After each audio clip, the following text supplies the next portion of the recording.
everyone, and welcome to English for All, the podcast where we practice real, everyday English together. I'm Roxy. And I'm John. Really happy you're here with us today. And I have to say, today's episode smells amazing. It does, because today we are going into the kitchen. We are talking about cooking. Cooking vocabulary, kitchen words, how to describe what you do when you make food, all in English. And here's why this topic is so great for learners. You cook, or you eat, every single day. These words are part of your daily life. We're just giving you the English for them. Exactly. You already know how to fry an egg or boil water. Today, you're going to learn how to say it in English. And that's a real practical skill. Whether you want to follow a recipe in English, watch a cooking show, or just chat with a friend about what you made for dinner, this episode is for you. By the end, you'll have a full kitchen vocabulary toolkit, and you'll feel confident using it. Before we start, if you're enjoying our podcast, please hit subscribe and leave us a comment. It truly helps us reach more learners just like you. Okay, aprons on. Let's cook. Let's go. All right, let's start with the most important thing, the verbs, the action words. Because in cooking, everything starts with what you do. And there are so many cooking verbs in English. But don't worry, we're going to focus on the most useful ones. The ones you'll use again and again. First, boil. To boil means to heat liquid until it reaches 100 degrees and starts to bubble. I boil water for my pasta. Boil the eggs for 10 minutes. Fry. To cook food in hot oil or butter in a pan. I fry eggs every morning. Fry the onions until they are soft and golden. Bake. To cook food in the oven without oil using dry heat. We bake bread, cakes, biscuits, and pizza. I bake a cake every Sunday. The bread needs to bake for 30 minutes. Roast. Also in the oven, but usually for meat and vegetables. I roast chicken with garlic and herbs. Roast the potatoes for 45 minutes. Roasting gives food a lovely, crispy outside. Grill. To cook food directly under or over a heat source. In the UK, you grill under heat, like in a grill pan. In the USA, grilling is often outside on a barbecue. I love grilled fish. We grilled burgers in the garden. Steam. To cook food using the steam from boiling water. Very healthy. The food doesn't touch the water. I steam vegetables to keep all the vitamins. Steamed rice is my favorite. And two more really important ones, chop and slice. These are both cutting actions. Chop. To cut food into small, rough pieces. Chop the onion into small pieces. Chop the carrots. Slice. To cut food into thin, flat pieces. Slice the bread. Slice the tomatoes thinly. The difference? Chopping is rougher. Slicing is thinner and neater. Great job. You already have 8 cooking verbs. Boil, fry, bake, roast, grill, steam, chop, slice. Say them with us one more time. Ready? Boil. Fry. Bake. Roast. Grill. Steam. Chop. Slice. Beautiful. Let's hear them in a real conversation. John, do you cook much at home? I do, actually. I cook most evenings. Last night, I roasted a chicken with vegetables. Oh, nice. What vegetables? Potatoes, carrots, and courgettes. I chopped everything into big pieces and put them in the oven. What about you? I prefer quick meals during the week. Yesterday, I fried some salmon with rice. Fast and easy. Do you ever bake? Yes, on weekends. I baked banana bread last Saturday. The whole flat smelled amazing. That sounds incredible. I need to try that recipe. Did you hear all the cooking verbs in that dialogue? Roasted, chopped, fried, baked. They all came up naturally, in a normal conversation about food. The whole flat smelled amazing. Flat is the British English word for apartment. And smelled amazing, that's exactly the kind of real-life sentence you'll actually use. The kitchen smells amazing.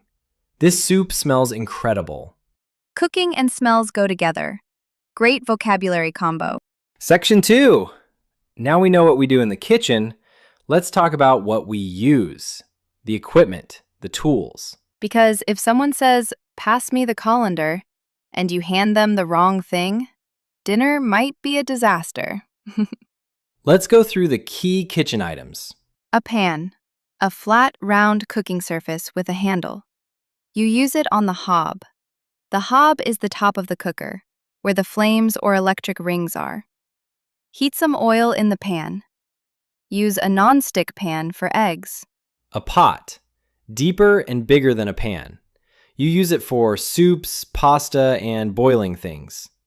Fill the pot with water and bring it to a boil. A knife for cutting. Use a sharp knife to slice the onion. Sharp means very pointy and cuts easily.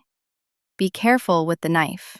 A chopping board, the flat surface you cut food on. Always use a chopping board. This protects your kitchen counter and keeps things safe. A bowl, a round container for mixing ingredients. Mix the eggs and flour in a large bowl. Put the salad in a bowl. A baking tray, a flat metal sheet you put in the oven. Put the biscuits on a baking tray. Line the tray with baking paper. A colander, a bowl with small holes in it. You use it to drain water from pasta or vegetables. Pour the pasta into the colander to drain it. Drain means to remove the water. And a wooden spoon for stirring. To stir means to move food around in a pot or bowl, usually in circles. Stir the soup every few minutes so it doesn't stick. Let's hear these words in action. Okay, Roxy, I'm trying to make pasta for the first time in English. Can you help me? Of course. First, fill a large pot with water and put it on the hob. Turn the heat up high. Okay, I'm doing that. Should I add salt? Yes, add a good pinch of salt to the water. While you wait for it to boil, chop your vegetables on the chopping board. Right. I'm chopping the courgettes now. Should I use the big knife or the small one? The big one. It's sharper. Then heat some olive oil in a pan and fry the vegetables for about 5 minutes. Stir them with a wooden spoon. Smells good already. Now the water is boiling. Perfect. Add your pasta. When it's cooked, about 10 minutes, pour it into the colander to drain the water. Got it. This is actually much easier than I thought. Cooking always is, once you know the words. A good pinch of salt. A pinch is a very small amount, usually the amount you can hold between 2 fingers. Add a pinch of salt. A pinch of pepper. Such a useful cooking measurement. Turn the heat up. Increase the temperature. Turn the heat down. Reduce it. Turn the heat off. Stop cooking. 3 simple phrases you'll use every time you cook. And once you know the words, once means as soon as or when. Once you practice, it gets easier.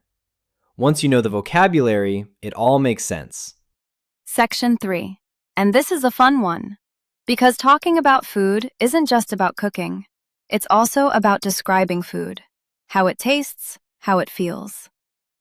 And in English, we have so many wonderful words for this. Let's go through the most important ones. Sweet. Has a lot of sugar. Tastes like honey or chocolate. This cake is very sweet.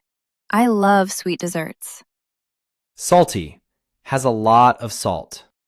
These crisps are too salty for me. The soup needs more salt. It's not salty enough. Spicy. Has a strong, hot flavor from chili or pepper. This curry is very spicy. I love spicy food, but my husband doesn't. Sour. A sharp, acidic taste, like lemon or vinegar. This lemonade is quite sour. I love sour sweets. Bitter. A strong, slightly unpleasant taste, like dark chocolate or black coffee. This coffee is very bitter. I need sugar. Dark chocolate is bitter, but I love it. Now, texture words. Texture is how food feels in your mouth. Crunchy. Makes a loud sound when you bite it. These carrots are really crunchy. I love crunchy toast in the morning. Soft. Easy to bite, no resistance. The bread is so soft and fresh. The inside of the cake is beautifully soft. Creamy. Smooth, rich, and thick, like cream or butter. This soup is so creamy. The pasta sauce is really creamy and delicious. Tender. Used mainly for meat. Soft and easy to chew. The chicken is perfectly tender. The beef is so tender, it melts in your mouth. It melts in your mouth. The food is so tender and soft that it almost dissolves when you eat it. What a beautiful phrase. Let's hear one more dialogue. This time, two friends talking about a meal. John, how was the restaurant last night? Oh, it was incredible. I had a lamb curry. Perfectly spicy, really rich and creamy.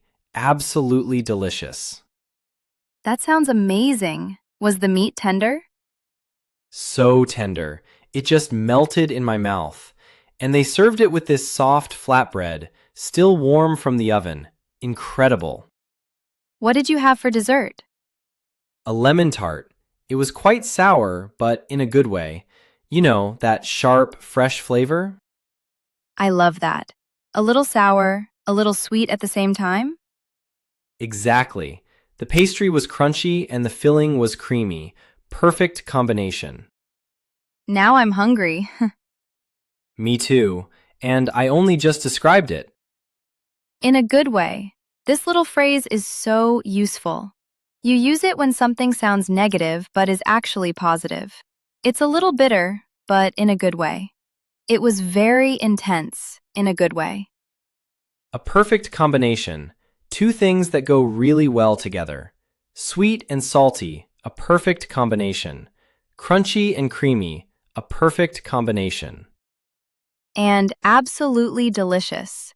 Absolutely makes the adjective stronger. Absolutely delicious. Absolutely beautiful. Absolutely amazing. Use it when normal words aren't strong enough. All right, friends, time to wrap up. And what a delicious episode this has been. Let's do our final recap. All the key words from today. Cooking verbs: boil, fry, bake, roast, grill, steam, chop, slice, stir, drain. Kitchen equipment. Pan, pot, knife, chopping board, bowl, baking tray, colander, wooden spoon. Taste words: sweet, salty, spicy, sour, bitter. Texture words. Crunchy, soft, creamy, tender. It melts in your mouth. That is a complete cooking vocabulary toolkit. From the kitchen to the table, in English. And here's your challenge for this week. Next time you cook, even something simple, say what you're doing in English. I am chopping the onion. I am frying the eggs. I am stirring the soup. Just say it out loud while you do it. It feels a little silly at first, but it works because you're connecting the English word with the real action. And that's how vocabulary sticks. You are improving already. Every word you practice today is a word you'll remember tomorrow and the day after. Keep going. We believe in you. Now, our community question, and we really want to know this one. Tell us in the comments, what is your favorite dish to cook? And what cooking verb do you use the most? Do you fry, bake, or boil? Write it in English. Something like, my favorite dish is pasta. I boil the pasta and fry the vegetables. 1 or 2 sentences. That's perfect. We read every single comment, and we love seeing your food stories from around the world. If today was useful, please share this episode with a friend who is learning English. And subscribe if you haven't already. New episodes every week. Thank you so much for cooking with us today. Take care of yourselves and eat something delicious tonight. Until next time. Bye-bye. Bye-bye.